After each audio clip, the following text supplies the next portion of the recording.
அனைவருக்கும் காலை வணக்கம். இன்று நான் சொல்ல இருக்கும் டாபிக் வந்து நேதாஜி சுபாஷ் சந்திர போஸ். உங்களுக்கு தெரியும், இந்தியாவில் அன்றைக்கி வந்து மூணு மூணு இளம் காங்கிரஸ் தலைவர்கள் இருந்தாங்க. 3 இளம் காங்கிரஸ் தலைவர்கள். ஒருத்தர் வந்து நேதாஜி சுபாஷ் சந்திர போஸ், ரெண்டாவது வந்து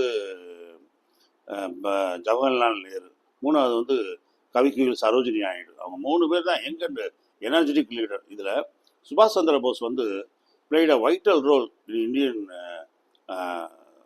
ஃப்ரீடம். இந்திய சுதந்திரத்துக்காக அவர் அவர் ஆற்றிய பங்கு மறக்கவே முடியாது. மிகச்சிறந்த ஒரு பங்கு. அதை இன்றைக்கி உங்களுக்கு சொல்கிறேன். நான் ஸ்டோரி மாதிரி சொல்கிறேன், அதாவது வரலாறு மாதிரி சொல்லாமல் அறுக்காமல் ஸ்டோரி மாதிரி சொல்கிறேன் உங்களுக்கு. அதாவது 1942 இந்தியாவிலேருந்து ஒருத்தர் ஜியாவுதீன், நல்லா பேர் கவனிச்சுக்கோங்க. ஜியாவுதீன் ஒருத்தர் வந்து கருப்பு ஜிப்பா, கருப்பு பேண்ட்டு போட்டு, கருப்பு குல்லா போட்டு, ஒருத்தர் மீசை வச்சு, தாடி வச்சு, கருப்பு கண்ணாடி போட்டு இந்தியாவிலேருந்து ஒருத்தர் தப்பிச்சு போகிறாரு. இந்தியாவிலேருந்து ஒருத்தர் போகிறாரு. எங்கே போகிறாரு? ஆப்கான் போகிறாரு. ஆப்கானில் அந்த பாஸ்போர்ட்டில் அவர் பேர் வந்து ஜியாவுதீன். ஆப்கான்லேருந்து இறங்கி அவர் வந்து ஜப்பான் போகிறாரு, ஜெர்மன் போகிறாரு, இட்டாலி போகிறாரு, அங்கே போகிறாரு. அதுக்கு வந்து அவர் ஃப்ளைட்டில் போகிறதுக்கு அவருடைய புனைப்பெயர் வந்து ஓர்லாண்டோ மாசாட்டோ. ஓர்லாண்டோ மாசோட்டோ, நல்லா கவனிச்சுங்க. ஓர்லாண்டோ மாசோட்டோ. இவர் போய் ஜப்பான் பிரதமர் டோஜோ, அன்னைக்கு வந்து ஜப்பானில் வந்து அரசன் அரசின்னு இருக்காங்க, ராஜா ராணின்னு இங்கிலாந்து மாதிரி இருக்காங்க. ஆனால் பிரதமர் கையில் தான் பவர் இருக்கும். பிரதமர் வந்து டோஜோன்றவர் ஒரு பெரிய வீரன், ஜப்பானிய வீரன். நான் சொல்கிறேன் அவரை பற்றி. அந்த ஜப்பான பிரதமரை போய் சந்திக்கிறாரு. இங்கே ஜெர்மனில் வந்து ஹிட்லரை சந்திக்கிறாரு. யார்? உங்களுக்கே தெரிஞ்சிருக்கேன், மாவீரன் நேதாஜி சுபாஷ் சந்திர போஸ். இந்தியாவிலேருந்து அவரை வந்து ஹவுஸ் அரெஸ்ட்டில் வச்சுட்டாங்க. இந்தியாவில் கல்கட்டாவில் அவர் வீட்டில் ஹவுஸ் அரெஸ்ட்டில் வச்சுட்டாங்க. ஹவுஸ் அரெஸ்ட்லேருந்து தப்பிச்சு போய், நீங்கள் நம்பவே மாட்டீங்க, இங்கேருந்து ஆப்கான் போயிட்டாரு. இங்கேருந்து இந்தியாவிலேருந்து ஆப்கானிஸ்தான் போயிட்டார். அப்போ வந்து பிரிவுபடாத இந்தியா, பாகிஸ்தான்ற ஒரு நாடு கிடையாது. ஆப்கான் போயிட்டார். ஜாவுதீன்ற பேரில் பாஸ்போர்ட் எடுத்து போயிட்டார். அங்கேருந்து ஓர்லாண்டா மாசோட்டான்ற பேரில் வந்து அப்படியே சுற்றி வராரு, ஒவ்வொரு நாடுக்காக போகிறாரு. இதில் என்ன ஒரு பியூட்டி தெரியுமா? சுபாஷ் சந்திர போஸ் வந்து அவருடைய வாழ்க்கை வரலாறு புத்தகத்தில் எழுதுறாரு, மை ஸ்ட்ரேஞ்ச் டிசீஸ்னா என்னுடைய விசித்திர வியாதி. என்ன விசித்திர வியாதி? அதாவது காலையில் பார்த்தீங்கன்னா சுபாஷ் சந்திர போஸுக்கு 103 டிகிரி காய்ச்சல் அடிக்குங்க, தூக்கி போடும், வாரி வாரி தூக்கி போடும். நைட்டு குவைட்டாக இருக்கும், அடுத்த காலையில் குவைட்டாக இருக்கும். சரி, நல்லா ஆயிடுச்சுன்னு பார்த்தா ராத்திரி மறுபடியும் 103 104 ஹை ஃபீவர், தூக்கி அனலாம் அடிக்கும், ஹை ஃபீவர். இவருக்கு வந்து சுபாஷ் சந்திர போஸுக்கு வந்து ஆஸ்மா சம்பந்தப்பட்ட, அதாவது நுரையீரல் சம்பந்தப்பட்ட, லங்ஸ் சம்பந்தப்பட்ட ஆஸ்துமா மற்றும் காச நோய் அந்த காலத்தில் அவர் இந்த மாதிரி ப்ராப்ளம் ஆயிடுச்சு. இதுக்கு ட்ரீட்மெண்ட் எங்கே எடுக்கணும்? இதுக்கு ட்ரீட்மெண்ட் வந்து உலகத்திலே ஆஸ்திரியாவில் தான் இதுக்கு ட்ரீட்மெண்ட், பெஸ்ட்டு ட்ரீட்மெண்ட்டு ஆஸ்திரியாவில். சுபாஷ் சந்திர போஸ் ஆஸ்திரியாவில் இருக்கும்போது வித்தல் பாய் பட்டேல்னு ஒருத்தர் வர்றார் ட்ரீட்மெண்ட்டுக்கு. அவர் யார்? அவர் தான் இந்தியாவோட இரும்பு மனிதர் சர்தார் வல்லபாய் பட்டேலோட அண்ணன் வித்தல் பாய் பட்டேல். அவரும் அங்கே ட்ரீட்மெண்ட் எடுக்கிறாரு. சுபாஷ் சந்திர போஸுக்கு அப்புறம் யார் எடுக்கிறா? நேருவோட மனைவி கமலா நேரு, அவங்களுக்கு அந்த மாதிரி காச நோய். அதனால அந்த காலத்தில் இந்தியாவில் இந்த நோய் வந்துச்சு. ரொம்ப எலும்புருக்கி நோய், இருமல், சளி தொல்லை, காய்ச்சல் கேட்கவே முடியாது, நிமோனியா மாதிரி, ஆஸ்மா மாதிரி இந்த நோய்ங்க. இதுக்கு ட்ரீட்மெண்ட் வந்து அந்த ஆஸ்திரியாவில் வியன்னாவில் தான் இருக்குது. ஆஸ்திரியா நாட்டில் வியன்னாவில் இருக்குது. எப்படின்னா, அந்த வியன்னாவோடைய சீதோசன நிலைமை இருக்குது பாருங்க, அது வந்து அந்த அந்த நோயை வந்து அழகாக ட்ரீட்மெண்ட் கொடுக்குது, அந்த நோயை குணமாக்குது. ரெண்டாவது அவங்களுடைய மெடிசின் இருக்கு பாருங்க, அவங்களுடைய மெடிசின் வந்து அந்த நோயை குணமாக்குது. இப்போ எங்கள் மதுரையில் வந்து இங்கே வந்து ஆஸ்டின் பட்டின்னு ஒரு இடம் இருக்குது. எங்கள் வீட்டுக்கு பின்னாடி 2 கிலோமீட்டரில் ஆஸ்டின் பட்டின்னு ஒரு வில்லேஜ் இருக்குது. மதுரை கவர்மெண்ட் ஹாஸ்பிட்டலில் லூஸ் மோஷன் போனவங்க, அதான் டைரியா பேஷண்ட், உயிரே போயிடும், குளுக்கோஸாக ஏற்றிக்கிட்டு இருப்பாங்க, அவங்கள காப்பாற்ற முடியாது அப்படின்னா அவங்கள கொண்டு வந்துடுவாங்க, எங்கள் அந்த ஆஸ்டின் பட்டி கொண்டு வந்துடுவாங்க. திருமங்கலத்துக்கு போகிற வழியில் அது ஒரு வில்லேஜ். அங்கே நம்ம கவர்மெண்ட் ஹாஸ்பிட்டலோட எக்ஸ்டென்ஷன் ஹாஸ்பிட்டல், அது விங்கு, ஒரு சின்ன விங்கு. அங்கே வந்து கிளைமேட் வந்து அவ்வளோ அழகாக இருக்கும். அதே மாதிரி மதுரை ஜிஹெச்சில் அம்மை போட்டிருக்கு பாருங்க ஒருத்தருக்கு, அம்மை போட்டவங்களை கொண்டு வந்து இங்கே வச்சுருவாங்க. ஏன்னா அங்கே இருந்தால் இன்ஃபெக்ஷன் ஆயிரும் மற்ற பேஷண்ட்டுகளுக்கும் மற்ற பொதுமக்கள் பார்க்குறவங்களுக்கும். அதனால் அவங்கள கொண்டு வந்து இங்கே வச்சுருவாங்க இந்த ஆஸ்டின்பட்டியில். இந்த ஆஸ்டின்பட்டியில் வந்து அந்த சீதோஷணம், நீங்கள் அந்த பக்கம் நாங்கள் போவோம், ரொம்ப ஜிலு ஜிலு ஜிலு ஜிலு ஜிலுன்னு இருக்கும். சுற்றி வேப்ப மரமாக இருக்கும். வேப்ப மர காற்று, சுத்தமான காற்று வைத்தியனே ஏழையாக்குகிறதுன்றாங்க. நல்லா சுவாசம் நீங்கள் பண்ணீங்கன்னா அதிலே பாதி நோய் போயிடும். ரெண்டாவது அங்கே ட்ரீட்மெண்ட் கொடுப்பாங்க.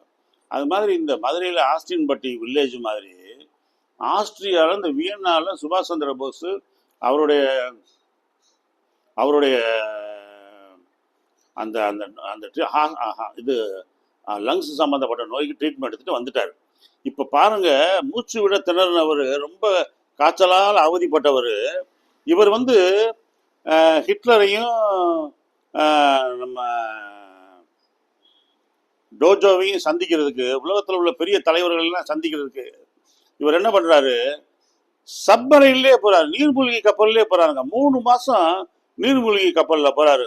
உங்களுக்கு தெரியும், நீர்மூழ்கி கப்பல் வந்து ஒரு கப்பல் 3 மணி நேரம் பூமிக்குள்ளேயே போயிட்டே இருக்கும், கடலுக்கு அடியில் போயிட்டுருக்கோம். நீர்மூழ்கி கப்பல் சப்மரைன். அது வந்து 3 மணி நேரத்துக்கு ஒரு தடவை மேலே வரும். வந்ததும் லேசாக அந்த அந்த காற்று வந்து சுவாச காற்று வந்து ஆக்சிஜன் காற்று உள்ளே போகும். அதை அவங்க உள்ளேருந்து சுவாசத்துக்குவாங்க. இவருக்கு ஏற்கனவே இந்த மாதிரி பிரச்சனை இருக்குது. இதுலேயுமே நேதாஜி போய் எப்படி போயிருக்காரு பாருங்கள். 3 மாதம் அங்கே அந்த அந்த அந்த சப்மரைன்லேயே போய், நீர்மூழ்கி கப்பல்லே போய், ஒரு நீர்மூழ்கி கப்பல்லேருந்து ஜப்பான்லேருந்து நீர்மூழ்கி கப்பலில் ஏறி ஜெர்மன் நீர்மூழ்கி கப்பலில் ஏறி ஜெர்மனுக்கு வராரு. வந்து அப்போ தான் ஹிட்லரெல்லாம் பார்க்குறாரு. பாருங்கள் எவ்வளோ பெரிய விஷயம். அதாவது ஒரு நாட்டிலேருந்து தப்பி ஓடி வந்த ஒரு அகதி மாதிரி சுபாஷ் போஸ். பெரிய தலைவர் கிடையாது. ஆனால் அவர் சொன்னார், நான் தான் சுதந்திரம் வாங்க போகும் இந்தியாவுக்கு நான் தான் பிரதமர், நான் தான் அப்படின்னு சொல்லிட்டு அவரே அமைச்சரவையெல்லாம் ஏற்பாடு பண்ணிட்டார். அவரே இந்தியாவோட விடுதலைக்கெல்லாம் நாள் குறிச்சிட்டாரு. அவரே இந்தியாவுக்கான ரூபாய்கள்லாம் 100 ரூபாய் நோட்டு, 1000 ரூபாய் நோட்டு, 1 லட்சம் ரூபாய் நோட்டு கூட அன்றைக்கி நான் பார்த்தேன். 1 லட்சம் ரூபாய் நோட்டு அடிச்சிட்டாரு அவர். எப்படி பாருங்கள் சுபாஷ் சந்திர போஸ் அவ்வளோ பெரிய தலைவன். அங்கே அவர் போய் இவரை பார்க்க, ஹிட்லரெல்லாம் பார்க்கும்போது, ஹிட்லர் மாதிரி ஆளுங்க முதல்ல இந்தியா பற்றி சாதாரணமாக நினச்சிருந்தாங்க. ஏற்கனவே நான் சொல்லியிருக்கேன், இந்தியாலாம் ஒரு நாடாயா, அதுக்கு போய் அதோட விடுதலைக்கு நாங்கள் போராடணுமா? அங்கே உள்ளவங்க வந்து தாழ்த்தப்பட்ட மக்கள், உலகத்திலே பெரிய மக்கள் ஆரிய இனம் தான். ஸ்வஸ்திக்கு ஆரிய மனம் தான் ஆரிய இனம். ஜெர்மனியர்கள் தான் உலகத்திலே முதல் இனம். அவங்க தான் நம்பர் 1. இவங்கெல்லாம் சாதாரணமான மக்கள், படிப்பறிவு இல்லாதவங்க, சாமியாருங்க, எப்பயும் நிர்வாணமாக இருப்பாங்க, கோவணத்தை கட்டிகிட்டு இருப்பாங்க, பாம்பு பிடிக்கிறவங்க, அப்படின்ற மாதிரியான ஒரு எண்ணம் ஹிட்லருக்கு. அப்போ ஹிட்லருக்கு வந்து நம்முடைய நேதாஜி வந்து எக்ஸ்பிளைன் விளக்குனார். இந்தியானா நீங்கள் நினைக்கிற மாதிரி இல்லையா, நாங்களாம் ஐசிஎஸ், இந்தியன் சிவில் சர்வீஸ், லண்டனில் படித்தவங்க.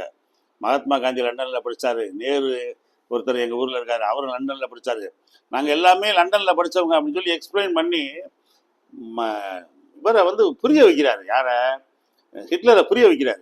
ஹிட்லர் வந்து நேதாஜி சுபாஷ் சந்திர போஸை ஒரு தலைவனா, ஒரு நண்பனா, ஒரு பார்ட்னராக ரெகக்னைஸ் பண்ணிட்டார். ரெகக்னைஸ் பண்ண உடனே ஹிட்லர் வந்து நேதாஜி சுபாஷ் சந்திர போஸை கூப்பிட்டு போய் அவருடைய படையெல்லாம் காமிக்கிறாரு. நேதாஜி சுபாஷ் சந்திர போஸ் உண்மையிலே மிரண்டு போனார். எவ்வளோ படைகள், எவ்வளோ ஆர்ம்ஸு, எவ்வளோ பீரங்கிகள், எவ்வளோ ஹெலிகாப்டர்ஸு, எவ்வளவோ வார் ஃப்ளைட்ஸு, நிறைய வச்சுருக்காரு. எல்லாத்தையும் வச்சு பயங்கரமாக செஞ்சுக்கிட்டு இருக்காரு. அந்த மாதிரி அப்போ சுபாஷ் போஸ் நினைக்கிறாரு, பாருடா இந்த ஹிட்லர் கையில் இது நம்ம அல்லாவுதீன் அற்புத விளக்கு எது இருக்குமோ, அந்த பூதம் இருக்குமோ, நினச்சதெல்லாம் இவ்வளோ ஆயுதங்களை கொண்டு வந்து படைச்சு வச்சுருக்காரு அப்படின்னு. அதெல்லாம் மனிதனால் செய்ய முடியாத அளவுக்கு ஹிட்லர் வந்து அந்த டைமில் செஞ்சு வச்சுருக்காருங்க. பாருங்கள், ஆச்சரியம். அந்த ஹிட்லர் அவ்வளோ பெரிய ஆள் நேதாஜியை வந்து ஒரு தலைவராக, உலகத்திலே ஒரு பெரிய தலைவராக ரெகக்னைஸ் பண்ணிட்டார். அதுதான் பியூட்டி. சரி, இப்போ இந்த நேதாஜி வந்து அந்த ஜப்பான், இத்தாலி, ஜெர்மன் அந்த ஏரியாவில் ஃபுல்லாக ரவுண்ட்ஸ் போகிறாரு, அவங்களுடைய ஆதரவு பெறுறாரு.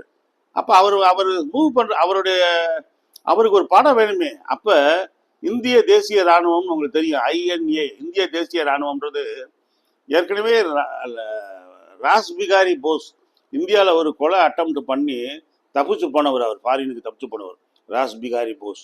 பெரிய புரட்சி தலைவர் ராஸ் பிகாரி போஸ். அவர் போய் ஃபர்ஸ்ட் வேர்ல்டு வாரில் செகண்ட் வேர்ல்டு வார்லாம் தோல்வி அடைந்த இந்தியர்களை அப்படியே விட்டுட்டு வந்துட்டாங்க வெள்ளைக்காரங்க.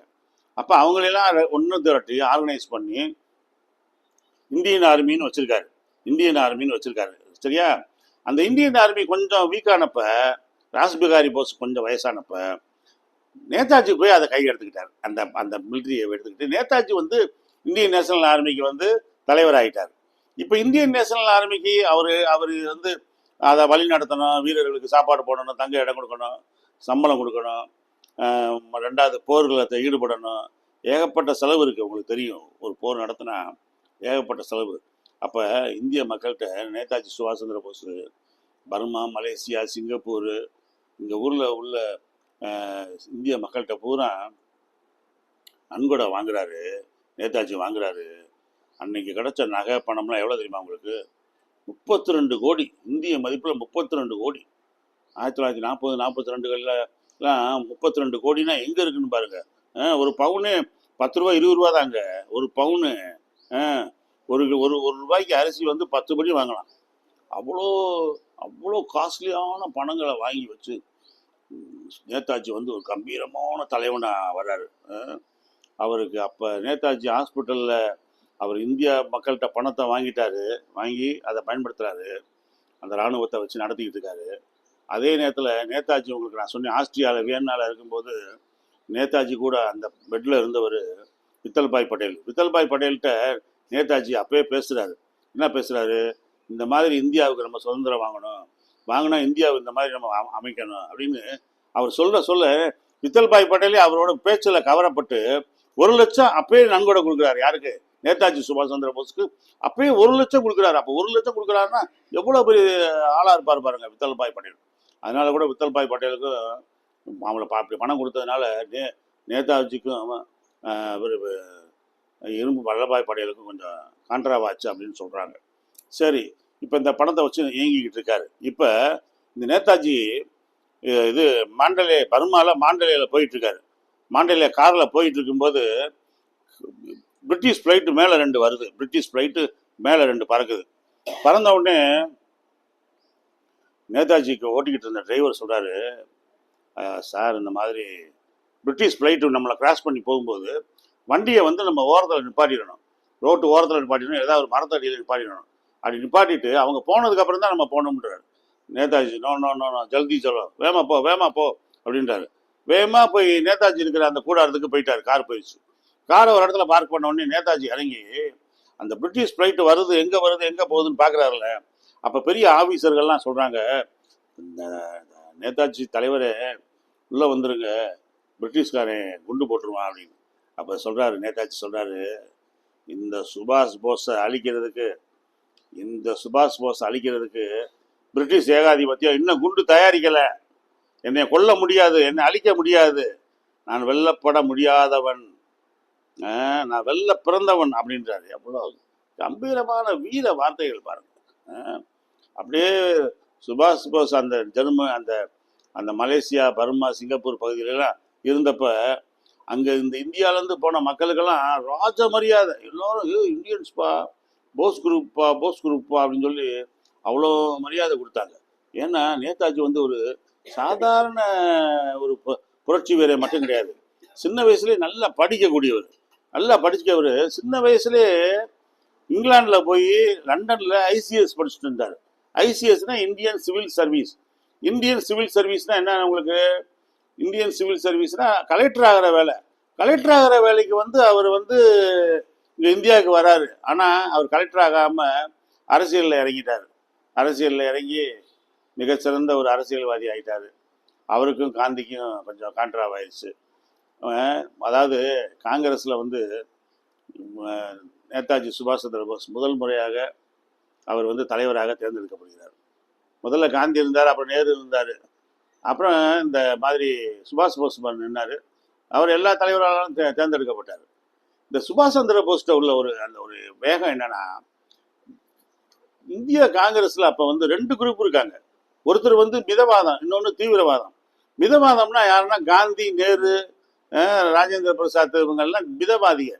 அமைதியான முறையில் மன்னிப்பு நம்ம வந்து போராடி நாட்டுக்கு விடுதலை கேட்போம்ப்பா, வெள்ளைக்காரங்கிட்ட போய் கேட்போம்ப்பா, உண்ணாவிரதம் இருப்போம், வெள்ளையனே வெளியேறு, வெள்ளையனே வெளியேறு போராட்டம் பண்ணுவோம், உப்பு சத்தியாகிரகம் பண்ணுவோம், ஒத்துழையாமை இயக்கம், நான் கோஆபரேட்டிவ் மூவ்மெண்ட், நான் கோஆபரேஷன் மூவ்மெண்ட் அப்படிலாம் பண்ணி நம்ம போராடி ஜெயிப்போம் அப்படின்றாரு. சுபாஷ் சந்திர போஸ் பாதி ஆளுக வந்து இவர் திலகர், நம்ம பாலகங்காதர திலகருடைய அணியில வர்றவங்க, தீவிரவாத குரூப்ல வர்றவங்க. இவங்க என்ன சொல்றாங்கன்னா, திலகர் என்ன சொல்றாருன்னா, சுதந்திரம் எனது பிறப்புரிமை, freedom is my birth right, I will achieve it, அதை நான் I will definitely achieve it, சுதந்திரம் எனது பிறப்புரிமை, அதை நான் அடைந்தே தீருவேன் என்றாரு. இது என்னன்னா ஓன்ட்ட வந்து நாங்க என்ன கேட்கணும், என் வீட்டில் வாடகைக்கு வந்திருக்க, காலி பண்ணா காலி பண்ணி போகணும், வீட்டை விட்டு நான் காலி பண்ணி போவேன், வீட்டை உன்னால் மெயின்டைன் பண்ண முடியுமா, வீட்டுக்கெல்லாம் வெளியே அடிப்பியா, பாதுகாப்பாக பார்த்துக்குவியா, இதெல்லாம் கேட்க முடியுமா வீட்டில் குடியிருந்தவன். அது மாதிரி நீ வெளியே போகணும்னா வெளியே போகணுமியா, நாங்கள் சொன்னால் வெளியே போகணுமியா, இல்லைன்னா உன்னை அடியை போட்டு தான் வெளியே தள்ளணும் அப்படின்றது தீவிரவாதம். இந்த தீவிரவாத குரூப்பை சேர்ந்தவர் தான் நேதாஜி. இப்போ இந்த நேதாஜி வந்து காங்கிரஸில் ரெண்டாவது வந்து இவர் வந்து காந்தி காங்கிரஸில் வந்து அகில இந்திய காங்கிரஸ் தலைவருக்கு நிற்கிறாரு. அப்போ நிற்கும் போது என்னன்னா, காந்தி வந்து நிற்கக்கூடாதுன்றார். ஒரு தடவை தான் நிற்கணும், ரெண்டாவது தடவை நிற்கக்கூடாது. அப்போ ரெண்டாவது தடவை இவர் நிற்கும் போது காந்தி என்ன பண்ணுறாரு, பட்டாபி சீதாராமையான்றவரை ஆந்திர பிரதேசிலேருந்து பட்டாபி சீதாராமையான்றவரை காந்தி சார்பில் நிப்பாட்டுறாரு. ஆனால் இங்கேருந்து நம்ம தமிழ்நாட்டிலேருந்து போனால் நீங்கள் பாருங்கள், தோழர் ஜீவாலாம் அப்போ வந்து கம்யூனிஸ்ட் பின்னாடி, அப்போ தோழர் ஜீவாலாம் காங்கிரஸில் இருந்தார், பெரிய காங்கிரஸ் அபிமானி. யார், நம்முடைய பசும்பொன் முத்துராமலிங்க தேவர், மாவீரன் பசும்பொன் முத்துராமலிங்க தேவர்லாம் போய் சுபாஷ் சந்திர போஸை போய் தலைவராக்கிட்டு வந்துட்டாங்க. விளைவு என்னன்னா, காந்தி சொல்கிறாரு, காந்தி ரொம்ப வித்தியாசமான ஆள், அதாவது அப்படியே ஊசியை நறுக்குன்னு குத்துற மாதிரி குத்துவார். எப்படி குத்துனாருன்னா, பட்டாபி சீதாராமையாவின் தோல்வி எனது தோல்வி அப்படின்னாரு. அப்படின்னா என்ன, நேதாஜி தலைவராக வந்ததை நான் வந்து ஏற்றுக்கல, நேதாஜி தலைவராக வந்தது எனக்கு பிடிக்கல, அதை என்னால் சகிச்சுக்க முடியாதுன்ற மாதிரி இருக்காரு. இப்போ காந்தி பக்கத்தில், காந்திக்கு முன்னாடி இப்படி காங்கிரஸில் வந்து நம்ம வந்து ஒரு தலைவராக செயலாற்ற முடியாது. ஏன்னா காந்தி பின்னாடி இருந்து அவர் ஒரு குரூப்பை இயக்கிட்டே இருக்காரு. இந்த எதிர்ப்பு சூழ்நிலையில் நம்ம இருக்கக்கூடாது, இண்டிவிஜுவலாக நம்ம இருப்போம்னா நேதாஜி வந்து இந்தியாவை விட்டே தப்பிச்சு போயினார். நான் சொன்னேன் பாருங்க, ஜியாவுதீன், ஓர்லாண்டா மாசோட்டோ அப்படியே உலக நாடுகளில் போய் பம்பரமா சுத்துறாரு. நேதாஜியோட ஒரு வரலாறு என்னன்னா, நேதாஜிட்ட வந்து ஒரு காந்த சக்தி இருக்குங்க. உதாரணமாகவே உங்களுக்கு பொதுவாகவே மகாத்மா காந்தி, மிகப்பெரிய தலைவர்கள், பேரறிஞர் அண்ணா, நம்முடைய புரட்சி தலைவர் எம்ஜிஆர், அவங்ககிட்டலாம் ஒரு காந்த சக்தி. அந்த காந்த சக்தி எப்படின்னா, யாரையும் ஈர்த்துரும், அவங்க பார்வையிலேயே, அவங்க பேச்ச காட்டாலே ஈர்த்துரும். நேதாஜியை வந்து கல்கட்டாவில் சிறையில் அடைக்கிறாங்க வெள்ளைக்காரங்க. அடைச்சப்ப சிறையவே நொறுக்கணும்ன்றாங்க பெங்காலி மக்கள், கல்கட்டா வங்க மக்கள் சிறைச்சாலையே உடைச்சிருவாங்களோன்னு பயந்துட்டு கல்கத்தாலேருந்து சென்னைக்கு கொண்டு வந்து சென்ட்ரல் ஜெயிலில் அடைச்சிட்டாங்க யார, நேதாஜியை. இங்கே நேதாஜினா யாருக்கும் தெரியாதுன்னு, ஆனால் அதை விட பயங்கர சப்போர்ட்டு சென்னையில். காரணம் யார், இங்கே தோழர் ஜீவா, பசும்பொன் முத்துராமலிங்க தேவர்லாம் இங்கே தமிழ்நாட்டில் இருக்காங்க, மாபெரும் லீடர்கள். இவங்கெல்லாம் யார் உள்ளே இருக்கா தெரியுமா, நம்ம தலைவன்டா, நம்ம தலைவன் இவர் ஒருத்தர் தாண்டா இந்தியாவுக்கு விடிவெள்ளி, இவர் தாண்டா இந்தியாவுக்கு விடுதலை வாங்கி தர முடியும்ன்ற இவங்க பேச்சில் ஜெயில் பூரா எதிரொலிக்குது. ஜெயிலில் வந்து நேதாஜிக்கு வந்து உடம்பு சோம்பலன்னப்ப ஹாஸ்பிட்டல் கூட்டு போகணும், போலீஸ் வண்டியில் ஏற்றுக்கின்றாங்க. அப்போ போலீஸ் வண்டியெல்லாம் உருண்டை வண்டியாக, கூண்டு வண்டி மாதிரி இருக்கும், நாய் வண்டி மாதிரி இருக்கும். அந்த வண்டியை வந்து அதில் ஏற்றணுன்றாங்க. நேதாஜி சொல்கிறாரு, being ICS graduate I must be given proper respect. நான் ஒரு ஐசிஎஸ் ஆஃபீஸரியா, நான் படித்தவன், எனக்கு வந்து நல்ல மரியாதை கொடுக்கணும், உங்கள் கூண்டு வண்டியில் ஏற்றக்கூடாது. அப்போ எதில் கொண்டு போகணும், காரில் கூட்டு போய் என்னை காரில் கூட்டு போயா அப்படின்றாரு. உண்ணாவிரதம் இருப்பேன்றாரு அங்கே சென்னை ஜெயிலில். நேதாஜி நான் சாப்பிட மாட்டேன்னு உட்காந்த உடனே நம்ம சென்னை சென்ட்ரல் ஜெயிலில் உள்ள தமிழர்கள் எல்லாரும் உண்ணாவிரதம் இருந்துட்டாங்க, நாங்களும் சாப்பிட மாட்டோம்னாங்க. அப்புறம் வெள்ளைக்காரங்க என்ன எங்கேயும் வந்தால் பிரச்சனை வருதுன்னு சொல்லிட்டு நேதாஜியை கூட்டிகிட்டு போய் ஹாஸ்பிட்டல் கூட்டு போய் ட்ரீட்மெண்ட்லாம் கொடுக்குறாங்க. அப்போ அந்த சென்னை ஜெயிலில் இருந்த ஒரு புத்தகம் எழுதினதுல தான் அந்த நேதாஜியோட இந்த வரலாற்றை சொல்கிறேன். அந்த காந்த சக்தி நேதாஜி வந்து அப்படி எல்லாரும் நம்ம ஆளுகளை பூரா உட்கார வச்சு, நம்ம சுதந்திர போராட்ட தியாகிகள் கைதிகள் எல்லாம் உள்ளே உட்கார வச்சு கிளாஸ் எடுப்பாராம்.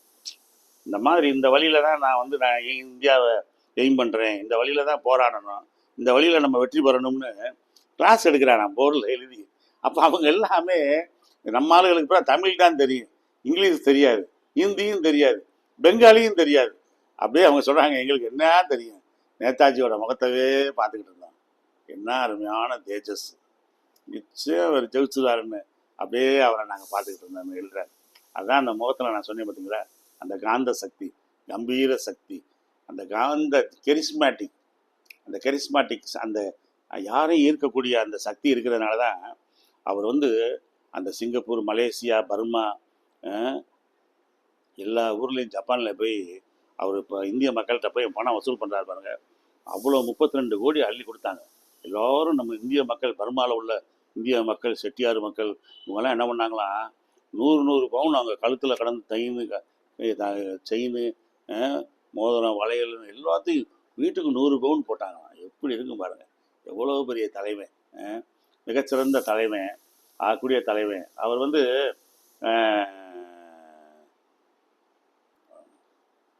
நேதாஜி வந்து மிகச்சிறந்த ஒரு தலைமை. ரெண்டாவது கடவுள் பக்தி உள்ள ஒரு தலைமை. அவருடைய சின்ன பைக்கெட் ஒன்று இருக்கும், சின்ன பைக்கெட், சுருக்கு பை மாதிரி அவர்கிட்ட ஒன்று இருக்குமா. அதில் வந்து ஒரு கண்ணாடி, ஒரு சின்ன கண்ணாடி இருக்கும் ஒன்று. ரெண்டாவது பகவத்கீதை இருக்குது பார்த்தீங்களா, பகவத்கீதை அது வந்து ஒரு சின்ன புஸ்தகமாக அவர்கிட்ட இருக்கும். பகவத்கீதை ஒரு சின்ன புஸ்தகமாக இருக்கும், ஒரு கண்ணாடி ஒன்று இருக்கும், அதில் எப்பயுமே அதை வச்சுருப்பாராங்க. அப்போ சிங்கப்பூரில் உள்ள அந்த புத்த மடாலயங்கள் இருக்குது பாருங்களேன், அதெல்லாம் உள்ள புத்தரில் உள்ள அந்த சாமியார்கள் எல்லாமே நேதாஜிக்கு வந்து பெரிய மரியாதை கொடுப்பாங்களாம். அப்போ ஸ்டாப் ஓகே, புத்த மடாலய சாமியார்கள் எல்லாம், துறவிகள் எல்லாமே நேதாஜி மேலே ரொம்ப மதிப்பு வச்சுருப்பாங்க. அவர் கடவுள் பக்தி உள்ளவர். நான் சொன்ன மாதிரி அவர் ஒரு சின்ன கண்ணாடி, ஒரு பகவத்கீதை எப்பயுமே நான் பைக்கில் வச்சுருப்பார். அவருக்கு சில மன நெருக்கடியான நேரங்களில் சில ஆலோசனைகள் தேவைப்படும் போது நேராக சிங்கப்பூரில் உள்ள புத்த மடத்துக்கு வருவாராம். ராத்திரி 12 மணி கூட வந்து அந்த புத்தர் அந்த தியானம் பண்ணுறாங்கல்ல, அந்த தியான காலில் அவங்க அந்த துறவிகள் திறந்து விடுவாங்களாம். வாங்க நேதாஜி போஸ் அவர்களேன்ட்டு கதவை திறந்து விடுவாங்களாம். திறந்து விட்டால் அந்த உள்ளே போய் அந்த அவங்க வச்சுருப்பாங்கல்ல அந்த கோட்டு, புத்த மதத்தை துறவிக போடுற அங்கிகை கோல்டு கலரில் இருக்கும். அந்த அங்கிகளை போட்டு கண்ணாடி போட்டு அப்படியே தியானத்தில் இருப்பாராம். 1 மணி நேரம் 2 மணி நேரம் கூட தியானத்தில் இருப்பாராம். அவ்வளோ மெடிடேஷன் பவர் உள்ளவர். நான் சொன்னேன்ல, அந்த காந்த சக்தி, யாரையும் ஈர்க்கக்கூடிய அந்த காந்த சக்தி இருக்கு பாருங்க, அது வந்து புத்தர் மாதிரி, ஜீசஸ் கிரைஸ்ட் மாதிரி, மகாத்மா காந்தி மாதிரி இவருக்கும் நேதாஜிக்கும் இருக்குது. அது காரணம் என்னன்னா, அமைதியான தியானம் முடிஞ்ச உடனே அப்படியே ரிலாக்ஸ் பண்ணுவாராம். ஐ எக்ஸ்ஹேல்டு, ஒரு பெரிய பூச்சி விட்டேன் அப்படின்ட்டு அவர் பிரச்சனைக்கான அந்த எல்லா வழிகளும் அதில் திறக்குமா. அப்போ அந்த 12 மணிக்கு மேலே 2 மணிக்கு நடுவில் அப்புறம் கார் எடுத்துகிட்டு அவர் ஹாலுக்கு போவாராம். அப்படி போகிறாரு. அப்போ நேதாஜி பாருங்கள் எவ்வளோ கடவுள் நம்பிக்கை உள்ளவராக இருக்கார். ஆனால் அவர் கடவுள் நம்பிக்கை, நான் கடவுளை கும்பிட்றேன், சாமியை கும்பிட்றேன், கோயிலாக போய் கும்பிட்றேன், விபூதி பட்டை அடிக்கிறேன், குங்குமம் பூசுறேன்லாம் யாருக்கும் வெளியே தெரியாது. எப்படி பாருங்கள், ரைட்டு, இது ஒன்று. ரெண்டாவது, நேதாஜி ஜெர்மன் போனதும் அவர் வந்து ஜெர்மன் ரேடியோவில் பேசுகிறாருங்க. அவர் பேசுகிறதுக்கு ஹிட்லர் வாய்ப்பு கொடுக்குறாரு பாருங்க, பேசுங்க அப்படின்னு. அப்படி ரேடியோவில் பேசும்போது தான் அங்கங்கே ஸ்கேட்டடாக இருந்த இந்தியர்கள் எங்கெங்கே இருக்காங்களோ அவங்க எல்லாரையும் ஒன்றிணைச்சு இந்திய தேசிய காங்கிரஸை பலப்படுத்துறாரு. இந்திய தேசிய காங்கிரஸுக்கு அங்கங்கே உள்ள இந்தியன்ஸுக்கு சப்போர்ட் பண்ணுறாங்க. அப்புறம் நேதாஜி வந்து எந்த ஒரு மிலிட்ரி அந்த ஃபங்க்ஷனுக்குமே ஃபுல் மிலிட்ரி யூனிஃபார்மோட தான் வருவார், சாதாரணமாக வரமாட்டார். ஃபுல் மிலிட்ரி யூனிஃபார்மோட கேப்பு, பேட்ஜு, பேண்ட்டு, ஷர்ட் போட்டு அழகாக அவர் நடந்து வருவார். நீங்கள் அதை பார்த்தீங்கன்னாலே கம்பீரமாக இருக்கும். பின்னாடியெல்லாம் நீங்கள் பார்த்தீங்கன்னா ரொம்ப கம்பீரமாக இருக்கும். அப்படியே எல்லா கண்ட்ரீஸோட பிரைம் மினிஸ்டர், பெரிய பெரிய மிலிட்ரி ஆஃபீஸர்ஸ்லாம் நேதாஜிக்கு வந்து சல்யூட் பண்ணுவாங்க. அவ்வளோ கம்பீரமான வீரன் நேதாஜி. எந்த சூழ்நிலையிலையும் அவர் வந்து மனசு தளராதவர். அவர் அவரோட இருந்த ஜப்பான் பெண்மணி ஒருத்தவங்க வந்து அவர் தான் அவங்க கூட பிஏவாக இருந்தாங்க, பர்சனல் அசிஸ்டண்ட்டாக இருந்தாங்க. அவங்களே திருமணம் முடிச்சுக்கிட்டாரு. சிறந்த திருமணம் முடிச்சு அவங்களுக்கு ஆனி அப்படின்னு சொல்லிட்டு ஒரு ஒரு பெண் குழந்தை பிறக்குது. அருமையான பெண் குழந்தை பிறக்குது. நல்லா வளர்ந்து வந்தார், நல்லா நாட்டுக்காக போராடினார், ஒவ்வொரு மனிதர்களையும் சந்தித்தார், எல்லார் மனிதர்களையும் மிகச்சிறந்த மனிதனாக வாழ்ந்தார். மிலிட்ரியில் இருந்தவங்களாம் சொன்னாங்க, அதிகமாக நாங்கள் போரில் ஈடுபடாட்டினா கூட நேதாஜி படையில் இருக்கிறோன்றதுல எங்களுக்கு ரொம்ப ரொம்ப ரொம்ப பெருமையாக இருந்துச்சு. நேதாஜி வந்து அப்படி ஒரு வீரனாக இருந்தார் அப்படின்னு ரொம்ப பெருமைப்படுறாங்க. ஆனால் நேதாஜி வந்து கடைசியில் அவர் ஒரு ஃப்ளைட்டு ஆக்சிடெண்ட்டில் வந்து அவர் வந்து அடிபட்டார், இறந்துட்டாருன்னு சொல்கிறாங்க. ஆனால் எல்லாரும் என்ன சொல்கிறாங்கன்னா, நேதாஜி மறைந்தாருன்னு சொல்லுங்கள், இறந்தாருன்னு சொல்லாதீங்கய்யா, வருவாரியா அவர். அவர் எங்கே இருக்கார்? ரஷ்யாவில் போய் இருக்கார், இந்தியாவில் போய் காஷ்மீர் பகுதிகளில் போய் இருக்கார், மறைஞ்சிருக்காரு. அவர் என்னைக்கா ஒரு நாள் வெளியே வருவார். நேதாஜி மறைந்தார், இறந்தார்னு சொல்லாதீங்க அப்படின்றாங்க. நேதாஜி மேலே பற்று கொண்ட மக்கள் ஏகப்பட்ட பேர். நான்லாம் நேதாஜி கல்கட்டாவில் எங்கள் ஃபாதர் வந்து இந்தியன் ஆர்மியில் 25 வருஷம் இருந்தார். 25 வருஷம் இந்தியன் ஆர்மியில் இருக்கும்போது கல்கட்டாவில் வந்து எங்கள் அம்மாவும் எங்கள் அப்பாவும் முத திருமணம் முடித்து 6 வருஷம் இருந்தாங்க. அவங்க கல்கட்டாலேருந்து வந்தப்போ தான் நான் பிறந்தேன். நான் வந்து நேதாஜி சுபாஷ் சந்திர போஸோட பிறந்தநாள் அன்னைக்கு பிறந்தேன். ஜனவரி 23 பிறந்தேன். ஜனவரி 23 பிறந்ததுனால தான் எனக்கு வந்து எங்கள் அம்மா போஸ்ன்னு என் பேரை வச்சாங்க. நேதாஜியோட அந்த அந்த இது ஞாபகார்த்தமாக எனக்கு வந்து பாக்கியராஜான்ற பேரை போஸ்ன்னு சேர்த்தாங்க. அதான் பாக்கியராஜா போஸ்ன்னு கூட பின்னாடி என் பேரை வச்சுருப்பேன் பாருங்க, அயன் போஸ். நான் அயன் ஃபீல்டில் இருக்கேன், அதனால் அயன் போஸ்ன்னு வச்சேன். ஆக ஒரு மகத்தான தலைவன் நேதாஜி. அந்த மாதிரி ஒரு தலைவன்லாம் நம்மளுக்கு கிடைக்க முடியாது. நேதாஜி வழியில் இந்தியாவை நம்ம மட்டும் சுதந்திரம் வாங்கியிருந்தோம்னா இந்தியா இன்னைக்கு மாதிரி இருந்திருக்காது. இன்னைக்கு வந்து இந்தியாவில் லஞ்சம், ஊழல், கொலை, கொள்ளம், கற்பழிப்பு எல்லாம் நடந்துக்கிட்டு இருக்கு. இது எல்லாம் நடந்துக்கிட்டு இருக்கு. இதை தீர்க்கிறதுக்கு ஒரு தலைவனே இல்லை. கன்ஃபியூசியஸ் சொல்றாரு, இருட்டு இருட்டு இருட்டு என்று புலம்புவதை விட ஒரு மெழுகுவர்த்தியை ஏற்றுங்கள் அப்படின்னாரு. ஒரு மெழுகுவர்த்தியை ஏற்றுங்கள். இந்த மாதிரி லஞ்சம், லாவணியம், கொள்ளைன்னு இருக்கையா, இதெல்லாம் தீக்கிறது யாரு? நீதான். இதெல்லாம் தீக்கிறது நீதாயா, நீதான். You are the candle. நீதான் ஒரு மெழுகுவர்த்தி ஆகி உன்னையவே இந்த நாட்டுக்காக நீ அர்ப்பணிக்கணும் அப்படின்னாரு. நேதாஜி சொன்னாரு, give me your blood, I will get you the freedom of India அப்படின்னாரு. உங்கள் ரத்தத்தை கொடுங்கள், நான் இந்தியாவின் சுதந்திரத்தை வாங்கி தருகிறேன்னாரு. அதான் மாவீரர் நேதாஜி. அவர் வழியில் நடப்போம். இந்த நேரத்தில் நேதாஜியின் சார்பாக உங்கள் அனைவருக்கும் வணக்கத்தை தெரிவிச்சுக்கிறேன். இது உங்களுக்கு ரொம்ப பிடிச்சிருக்குன்னு நினைக்கிறேன். தயவுசெய்து எனக்கு சப்ஸ்கிரைப் பண்ணுங்கள். நன்றி நன்றி நன்றி. ஜெய்ஹிந்த்.